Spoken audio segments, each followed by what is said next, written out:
नमस्ते सभी। आप सभी का स्वागत है एक नए वीडियो में। आज हम लोग बात करने वाले हैं जेलसी और इनसिक्योरिटी, इन दो इमोशनल स्टेट्स के बारे में एंड कैसे इनके बीच का डिफरेंस समझा जाए, अटैचमेंट स्टाइल्स क्या है और इन दो इमोशंस से कैसे बचा जाए। जेलसी हेल्दी है या नहीं, ये भी हम लोग समझेंगे। और जेलसी को ओवरकम करने के लिए या इनसिक्योरिटी को ओवरकम करने के लिए सेल्फ एस्टीम के एक्सरसाइजेस भी सीखेंगे। कभी ऐसे हुआ है कि दूसरों के सक्सेस की तरफ देखकर आप अंदर ही अंदर खुश भी हुए हो, लेकिन मन में कहीं ना कहीं किसी कोने में हल्का सा डिस्कम्फर्ट भी फील हुआ था? ये क्या था? क्या ये जेलसी थी या क्या ये इनसिक्योरिटी थी? मैंने कल अपने यूट्यूब चैनल पे एक पोस्ट डाला था और ये पूछा था कि जेलसी ज़्यादा डेंजरस है या insecurity. And I am happy to say कि 5 लोगों ने वोटिंग किया एंड पांचों भी लोगों ने बताया कि जेलसी ज़्यादा डेंजरस है। देखा जाए तो जेलसी ये एक नेगेटिव इमोशन है जहाँ पे इंसान दूसरे के अचीवमेंट के साथ, दूसरे के सक्सेस के साथ, दूसरे के रिकग्निशन के साथ नाखुश होता है, दुखी होता है। वहीं पे इनसिक्योरिटी क्या करवाता है, एक फियर ऑफ अननोन पैदा करता है इंसान के अंदर कि अगर दूसरा इंसान अच्छा फेम कमा रहा है या अच्छा सक्सेसफुल हुआ है तो क्या मैं ये चीज़ कर पाऊंगा या नहीं कर पाऊंगा। मैं आप लोगों से 3 सवाल पूछूंगा। इन सभी सवालों के जवाब देते समय आपने 1 to 5 के लेवल में देना है as per the intensity of the emotion. सबसे पहला सवाल, जब आपका दोस्त या जब आपका कलीग कोई अच्छी चीज़ करता है और उसे प्रशंसा मिलती है तो क्या आपका दिमाग ऑटोमेटिकली डिफ़ॉल्ट सेटिंग की तरफ कंपैरिजन मोड में चला जाता है? सवाल नंबर 2, क्या आप लोगों को ऐसा सवाल मन में आता है, एम आई इनफ और नॉट?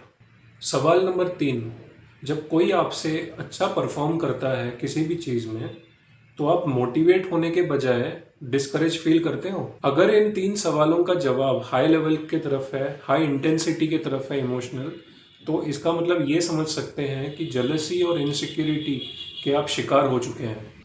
जेलसी एक इमोशनल रिएक्शन है या एक इमोशनल स्टेट है जो तब पैदा होती है जब इंसान किसी और इंसान को देखता है और उस दूसरे इंसान के लाइफ में कुछ वैल्यूएबल होता है, जैसे उसे अपॉर्चुनिटी मिलती है, उसे रिकग्निशन मिलती है, उसे अप्रिसिएशन मिलता है या सक्सेस मिलता है किसी भी चीज़ में। देखा जाए तो इंसान खुद अफेक्ट नहीं होता क्योंकि सामने वाले को फेम मिला है, सामने वाले को रिकग्निशन मिला है, लेकिन इंसान के अंदर एक अजीब सा डिस्कम्फर्ट आ जाता है।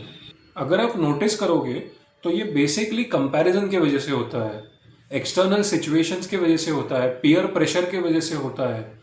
ये जरूरी नहीं है कि जो जलस इंसान है, कि जिसके मन में जेलेसी आ रही है, वो अपने लाइफ में सक्सेसफुल नहीं है।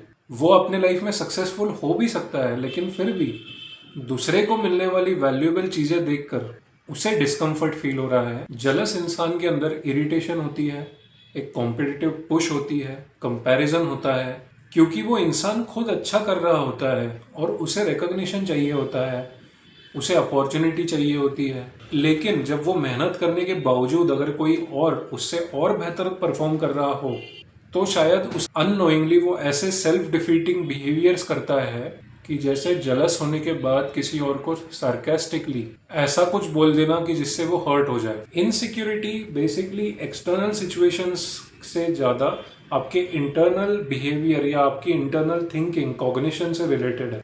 किसी एक सिचुएशन से ज़्यादा सेल्फ वर्थ पे इंसान डाउट करने लग जाता है। इनसिक्योर लोग बहुत से बार खुद को केपेबल नहीं समझते, उनके माइंड में बार बार फियर ऑफ फेलियर आते रहता है, वो ओवर थिंकिंग करते हैं, वो सोचते हैं कि क्या मुझे लोग सीरियसली लेंगे। ऐसे इनसिक्योर लोग हेजिटेंट होते हैं और कांस्टेंट रीअश्योरेंस मांगते हैं। उन्हें कोई बताने वाला चाहिए होता है कि हाँ भाई तू सही कर रहा है। शायद इंसान के लाइफ में कुछ गलत ना भी हो, फिर भी ऐसे इंसान अनसर्टन रहते हैं।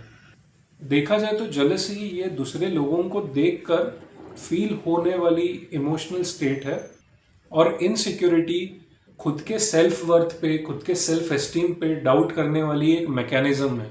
लेकिन मैं समझता हूँ जेलसी और इनसिक्योरिटी अलग अलग काम कर ही नहीं सकते। अगर आपके अंदर बहुत सारी इनसिक्योरिटी है तो वो आपके जेलसी को फ्यूल करेगा आग के तरह। अगर आपका सेल्फ एस्टीम स्टेबल है तो कंपैरिजन से मोटिवेशन आ सकता है। अगर आपका सेल्फ एस्टीम अनस्टेबल है, अगर यही सेल्फ एस्टीम अनस्टेबल है, तो यही कंपैरिजन आपके मोटिवेशन को जेलसी में कन्वर्ट कर सकता है। इसीलिए साइकोलॉजिस्ट जेलसी को दबाने के बजाय सेल्फ वर्थ स्ट्रेंथन करने का काम ज़्यादा करते हैं। देखिए, जेलसी एक मोमेंटरी इमोशनल स्टेट है, लेकिन इसे कैरेक्टर ट्रेट में बदलने में टाइम नहीं लगेगा। हमें इसे रोकना है। हमें अपने पर्सनालिटी में 1% भी जेलसी का अंश नहीं लाना है। सबसे पहला स्टेप है जेलसी को अपने एक्नॉलेज करना चाहिए, रिकॉग्नाइज करना चाहिए, नाम देना चाहिए। खुद से पूछिए कि किस चीज़ के बारे में मुझे डर लगता है, कंपैरिजन से, रिकॉग्निशन से, या कोई चीज़ ना मिलने के कारण। स्टेप नंबर 2, फैक्ट्स और अजम्पशंस को अलग कीजिए। अब फैक्ट क्या हो सकता है? किसी और को रिकॉग्निशन मिल गया, किसी और को मेडल मिल गया, और अजम्पशन क्या बना लिया माइंड ने? इसका मतलब मैं कॉम्पिटेंट नहीं हूँ। स्टेप 3, अपने स्ट्रेंथ्स को कॉन्शियसली नोट डाउन कीजिए। जब माइंड केवल कंपैरिजन करता है, कंपीट करता है, तो सेल्फ वर्थ संकुचित हो जाता है, क्योंकि आप जेलसी को हावी होने दे रहे हो।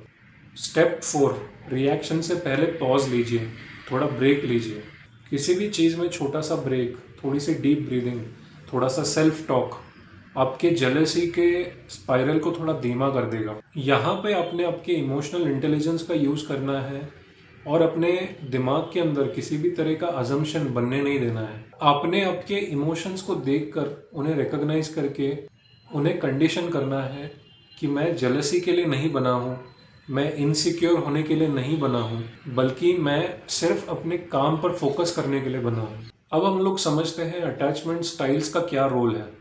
अटैचमेंट थ्योरी के अनुसार जिन लोगों में एंग्जाइटी या स्ट्रेस, ऐसे तरह के इमोशंस ज़्यादा देखने को मिलते हैं, उनमें कंपैरिजन और वैलिडेशन की नीड भी ज़्यादा दिखती है। देखिए, जो लोग लेस एंशियस, लेस स्ट्रेसफुल रहते हैं, उनके अंदर कंपैरिजन मोड, कॉम्पिटेंट मोड ज़्यादा नहीं होता, और इसीलिए उनके अंदर अगर जेलसी दिखी भी या इनसिक्योरिटी दिखी भी, तो वो इतने एक्सट्रीम लेवल की नहीं होती। अब हम लोग इस प्रश्न पे आते हैं कि क्या जेलसी हेल्दी हो सकती है?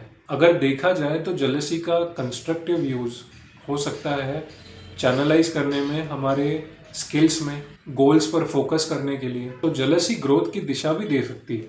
कंपैरिजन, सेल्फ क्रिटिसिज्म, डिससैटिस्फैक्शन, इन चीज़ों के वजह से जेलसी अनहेल्दी हो जाती है।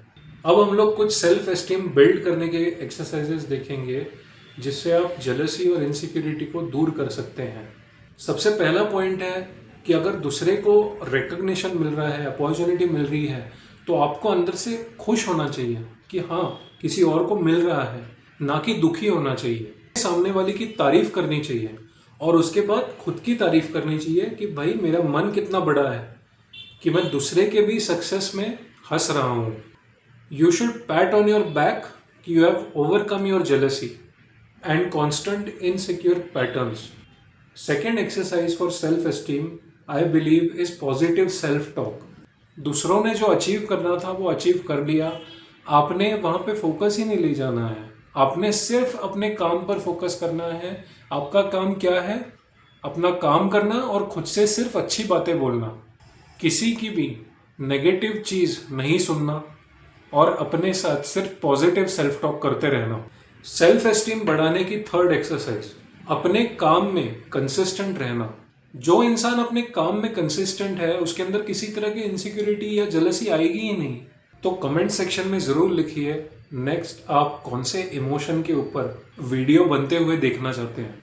अगर आप लोगों को ये वीडियो इन्फॉर्मेटिव लगा तो ज़रूर शेयर करिए अपने दोस्तों के साथ और सब्सक्राइब करिए इस चैनल को। Thank you guys.